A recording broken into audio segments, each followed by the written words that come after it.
Hello. For my human cell types deep dive this time, and I've chosen to compare and contrast two cell types, red blood cells and white blood cells.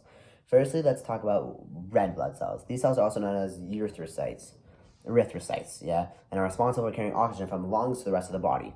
Red blood cells have a unique biconcave shape, which increases their surface area and allows for more efficient gas exchange.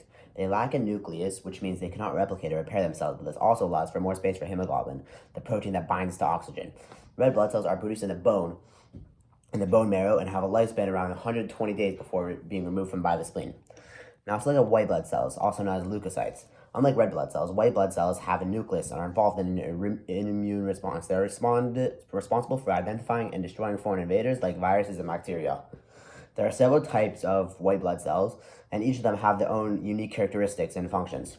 White blood cells are also produced in the bone marrow, but some types can also be produced in lymphoid tissue. So what are the differences between the red blood cells and white blood cells? So firstly, red blood cells are specialized by oxygen support, while white blood cells are specialized for immune defense.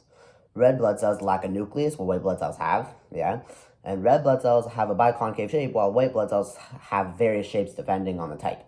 So these differences are important because they allow each cell type to carry out its specific function in supporting the human body. So in summary, the red blood cells and white blood cells have distinct characteristics and functions within the body. Understanding these differences is crucial to understanding what they do and how our bodies function and how we can maintain our health. And that is why it is important to know what each blood cells do. And yeah, thank you for watching.